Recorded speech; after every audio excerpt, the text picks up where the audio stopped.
Hello प्यारे बच्चों, क्या हाल चाल। उम्मीद है आप लोग अच्छे होंगे। आज के इस वीडियो लेक्चर में हम डिस्कस करेंगे फॉर्मल्डिहाइड बनाने की जो प्रयोगशाला विधि है उससे रिलेटेड एग्जामिनर कौन कौन से ऐसे क्वेश्चंस है जो आपसे पूछ सकता है।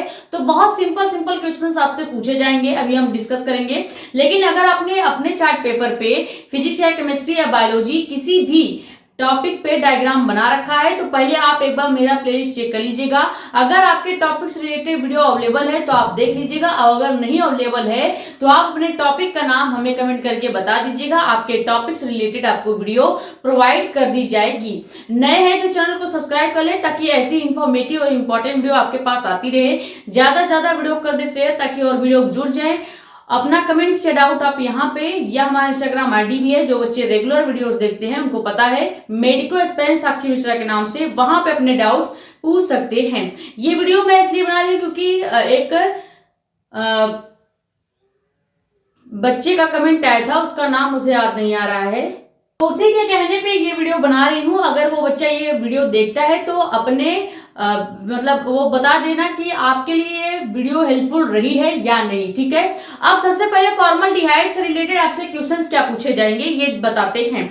आप केमिस्ट्री में किसी भी टॉपिक पे अगर चार्ट पेपर बनाते हो, चाहे फॉर्मल्डिहाइड हो या क्लोरोफॉर्म बनाने की प्रयोगशाला विधि हो, या आप डाई एथिलेमिन या एथिलेमिन या किसी भी टॉपिक से रिलेटेड जब चार्ट पेपर बनाते हो तो सबसे पहले चार्ट पेपर खोलते ही एग्जामिनर आपसे क्वेश्चन पूछेगा कि बेटा आपने क्लोरोफॉर्म बनाया है तो ये बताइए क्लोरोफॉर्म का केमिकल फॉर्मूला क्या है, अणु सूत्र क्या है, क्वथनांक क्या होता है, गलनांक क्या होता है, क्रियात्मक समूह उसका क्या होगा।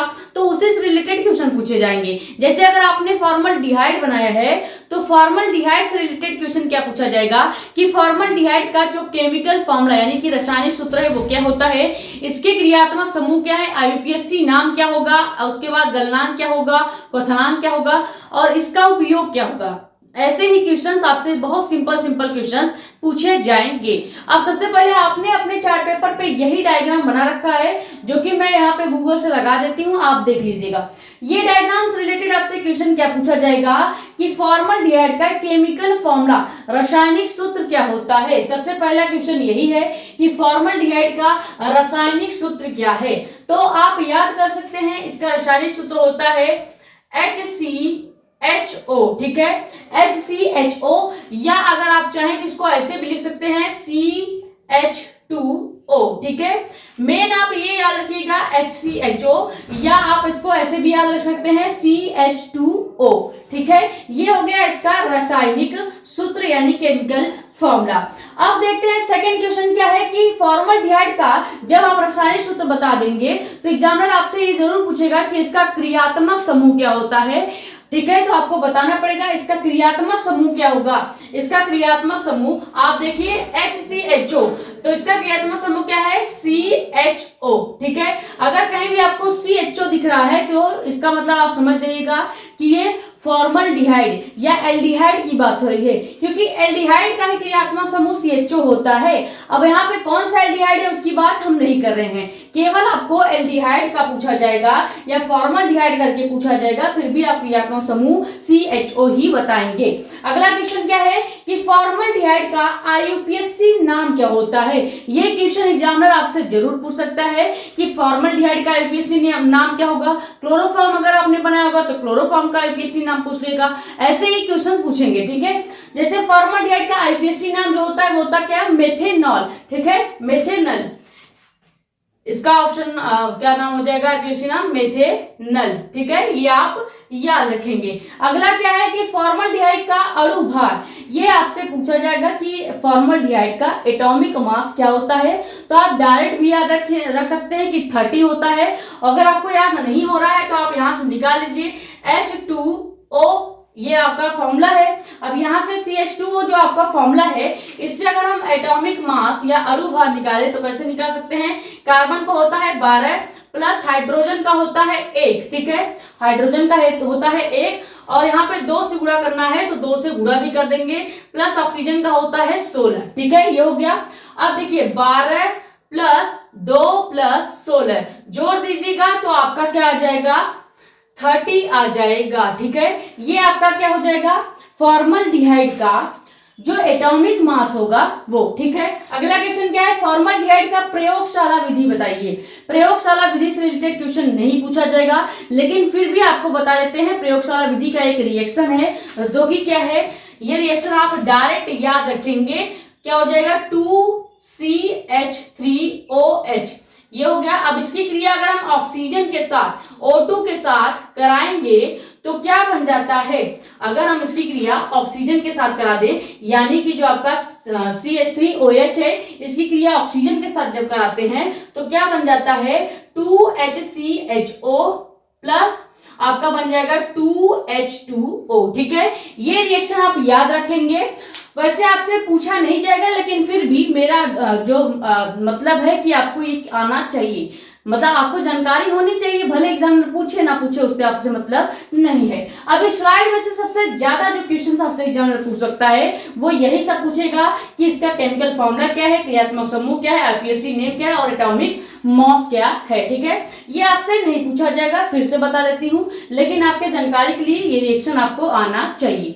स्क्रीनशॉट कर लीजिए, फिर 5 क्वेश्चन और देखेंगे, क्योंकि सभी बार के वीडियोस में मैंने 10-10 इंपॉर्टेंट क्वेश्चन कराए हैं। मेन देखो, एग्जामिनर आपसे, आप अकेले बच्चे नहीं हैं जिसका आप प्रैक्टिकल लेना हो, कई सारे बच्चे होते हैं, उनके डिफरेंट टाइप चार्ट होंगे, तो उनसे कई सारे क्वेश्चन पूछने होते हैं। मैक्सिमम 2 या 3 क्वेश्चन पूछ के बच्चों को साइड हटा दिया जाता है। तो आपसे अगर क्वेश्चन पूछे जाएंगे तो इन्हीं 10 में से ही पूछ लिए जाएंगे।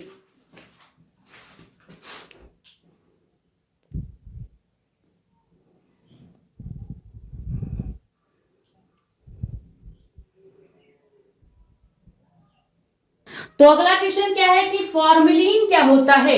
हमने जब आपको फॉर्मल्डिहाइड का टॉपिक वाइज लेक्चर दिया था 35 या 30 मिनट का, तो वहां पे आपको बताया था कि फॉर्मेलिन जो होता है ये फॉर्मल्डिहाइड का ही 4% विलयन होता है। अगर फॉर्मल्डिहाइड में से जो 100% फॉर्मल्डिहाइड है उसमें से 4% अगर आप फॉर्मल्डिहाइड निकाल लेते हो तो वो जो विलयन है वही आपका फॉर्मेलिन कहलाता है। फॉर्मेलिन क्या है आपसे पूछा जा सकता है, चार्ट पेपर से हट के ये क्वेश्चन पूछा जाएगा, क्योंकि चार्ट पेपर पे आपने तो फॉर्मल्डिहाइड बनाया है, लेकिन अगर चार्ट पेपर से डिफरेंट एग्जामिनर आपसे क्वेश्चन पूछेगा घुमा के, तो यही क्वेश्चन आपसे पूछ सकता है कि फॉर्मेलिन क्या होता है। तो आप याद रखेंगे फॉर्मल्डिहाइड का 4% विलयन होता है। ठीक है, फॉर्मल्डिहाइड का 4% विलयन होता है, जिसे हम फॉर्मेलिन कहते हैं। अगला क्वेश्चन क्या है कि फॉर्मेलिन जो आपने अभी बताया कि फॉर्मल्डिहाइड का 4% विलयन होता है, इसका यूज कहाँ किया जाता है। आप म्यूजियम में अगर गए होंगे, ऐसा म्यूजियम जहां पे पुराने सामान के साथ साथ मृत जीवों को भी संग्रहित करके रखा जाता है। जैसे आप बनारस के एक म्यूजियम में जो कि किले के अंदर है, वहां पे आप देख रहे होंगे कि कई सारे जो मगरमच्छ हैं, पुराने जमाने की जो शेर हैं, उसे मार के रखा गया और वो वैसे ही हैं, मतलब कोई बदबू वगैरह नहीं आता। क्यों नहीं आता, क्योंकि उस जो जानवर है उसके ऊपर फॉर्मेलिन का लेप लगाया हुआ है, इस वजह से। और अगर बायो के बच्चे हैं तो ये चीज बहुत अच्छे से समझेंगे। उन्होंने देखा होगा लैब में कई सारे जानवर को एक कांच के जार में उसके अंदर एक केमिकल डाल के रखा जाता है, वो केमिकल आपका क्या होता है, फॉर्मेलिन होता है। तो फॉर्मेलिन का यूज क्या हो जाएगा, मृत जीवों को प्रिजर्व करने के लिए, यानी संग्रहित करके रखने के लिए इसका उपयोग किया जाता है। इसका यूज क्या हो जाएगा, मृत जीवों को संग्रहित करके रखने के लिए। ठीक है, मृत जीवों को परिरक्षण या परिरक्षित करने में इसका उपयोग किया जाता है, या आप यहाँ पे प्रिजर्व भी कह सकते हैं। अब फॉर्मल्डिहाइड का निर्माण में किस उत्प्रेरक का यूज किया जाता है। डायग्राम में सबसे ऊपर आपको दिख रहा होगा एक इस तरह का बॉक्स है जो कि इसे लाइन से खींचा हुआ है, जो कि ऐसे लाइन से खींचा हुआ है, और इसके ऊपर आपको लिखा हुआ दिख रहा होगा प्लेटिनियम सेबेस्टॉस। ठीक है, तो जो फॉर्मल्डिहाइड निर्माण में किस उत्प्रेरक का यूज किया जाता है, तो आप कहेंगे PTUT, यानी कि प्लेटिनियम युक्त आपका एस्टेबेस्टॉस। ठीक है, एस्टेबेस्टॉस का यूज किया जाता है। 1 मिनट, इसको अच्छे से लिख देते हैं, एस्टेबेस्टॉस। ठीक है, इसका यूज किया जाता है जो कि प्लेटिनियम से युक्त होगा, यानी इसके अंदर प्लेटिनियम होगा और इसका नाम क्या है, एस्टेबेस्टॉस, जो कि आपको डायग्राम में भी दिख रहा होगा क्लियर। अगला क्वेश्चन क्या है कि फॉर्मल्डिहाइड का क्वथनांक क्या होता है। हमने आपको बताया शुरू में ही कि कुछ ऐसे क्वेश्चन है जो एग्जामिनर के माइंड में हमेशा रहता है। जैसे क्लोरोफॉर्म बना है तो क्लोरोफॉर्म का क्वथनांक गलनांक क्या होगा, फॉर्मल्डिहाइड बना है तो फॉर्मल्डिहाइड का क्वथनांक और गलनांक क्या होगा। सबसे पहले इसका क्वथनांक देखते हैं। देखो फॉर्मल्डिहाइड का जो क्वथनांक होता है वो -19 डिग्री सेल्सियस होता है। कितना? -19 डिग्री सेल्सियस। अब अगर इसका गलनांक आपसे पूछ लिया जाए तो आप याद रखेंगे इसका गलनांक जो होता है ये -92 डिग्री सेल्सियस होता है। इतना ज्यादा डिफरेंस है इसके क्वथनांक और गलनांक में। क्वथनांक आपको कितना दिख रहा है? 19 डिग्री सेल्सियस। लेकिन अगर इसके गलने की क्षमता देखा जाए कितने टेम्परेचर पे ये गल जाएगा तो -92 डिग्री सेल्सियस जब आप हीट देंगे तो ये गलना स्टार्ट हो जाएगा। जमना कब स्टार्ट होगा? जब आप इसे -90 डिग्री सेल्सियस टेम्परेचर पे रखेंगे तो आपका ये गलना स्टार्ट हो जाए, सॉरी जमना स्टार्ट हो जाएगा। अगला क्वेश्चन क्या है? फॉर्मल्डिहाइड का यूज। ये बहुत ज्यादा इंपॉर्टेंट है। हमने आपको फॉर्मल्डिहाइड जो टॉपिक पढ़ाया था वहां पे भी बताया था। फॉर्मल्डिहाइड का पहला यूज क्या है? कीटनाशक के रूप में जो दवा छिड़की जाती है खेतों में वो आपका क्या है? फॉर्मल्डिहाइड का बना होता है। सेकंड इसका यूज याद रखेंगे चमड़ा उद्योग या रबड़ के उद्योग में, यानी कि चमड़े की फैक्ट्री और रबड़ की फैक्ट्री में इसका उपयोग किया जाता है। आखिरी इसका आप उपयोग याद रखेंगे बेकेलाइट बनाने में। ठीक है, दो आपसे मैक्सिमम 2 यूज पूछे जाएगा कि फॉर्मल्डिहाइड का बेटा 2 यूज बता दीजिए। आपसे एग्जामिनर क्या पूछेगा कि फॉर्मल्डिहाइड बनाया है तो फॉर्मल्डिहाइड का उपयोग बताइए, तो 2 उपयोग याद रखिएगा। पहला है कीटनाशक के रूप में, दूसरा है आपका चमड़ा या रबड़ उद्योग में इसका यूज किया जाता है, और आखिरी बेकेलाइट बनाने में। अभी स्लाइड से सबसे ज्यादा क्वेश्चन कौन से पूछे जा सकते हैं? फॉर्मेलिन। ये आपके चार्ट पेपर से बाहर है, पूछा भी जा सकता है और नहीं भी, लेकिन आपको पढ़ के जाना है। फॉर्मेलिन का उपयोग भी आपसे पूछा जा सकता है, नहीं भी पूछा जा सकता है, क्योंकि ये सब चार्ट पेपर से डिफरेंट क्वेश्चंस हैं। लेकिन फॉर्मल्डिहाइड के निर्माण में कौन सा उत्प्रेरक यूज किया गया है ये आपसे जरूर पूछा जाएगा, और ये चार्ट पेपर में आप लिखे भी होंगे तो इस वजह से ये क्वेश्चन जरूर आपसे पूछा जाएगा। इसका क्वथनांक और गलनांक आपसे पूछा ही जाएगा जो कि इंपॉर्टेंट है, और फॉर्मल्डिहाइड का यूज भी बहुत ज्यादा इंपॉर्टेंट है। ठीक है, तो ये आपके कुल 10 क्वेश्चन हमें कराने थे फॉर्मल्डिहाइड बनाने की प्रयोगशाला विधि से रिलेटेड, जो कि हमने आपको कवर करा दिया है। आई होप ये वीडियो आपके लिए हेल्पफुल रही होगी। वीडियो पसंद आई है तो वीडियो को लाइक कर दें, नए हैं तो चैनल को सब्सक्राइब कर दें, ताकि ऐसे ही इंफॉर्मेटिव और इम्पोर्टेंट वीडियो आपके पास आती रहे। ज्यादा से ज्यादा वीडियो कर दीजिए शेयर, ताकि और भी लोग जुड़ जाए। अपने कमेंट्स शेयर आउट आप यहाँ पे, या हमारा इंस्टाग्राम आईडी भी है मेडिको एस्पिरेंट साक्षी मिश्रा के नाम से, वहां पे पूछ सकते हैं। अगर आपने अपने चार्ट पेपर पे कोई डिफरेंट डायग्राम बना रखा है, चाहे फिजिक्स हो, केमिस्ट्री हो या बायोलॉजी हो, तो आप अपने डायग्राम का नाम या टॉपिक हमें सेंड कर दीजिएगा, उससे रिलेटेड वीडियो आपको प्रोवाइड कर दी जाएगी। ये स्क्रीनशॉट कर लीजिए। मिलते हैं नेक्स्ट वीडियो में। Thank you so much.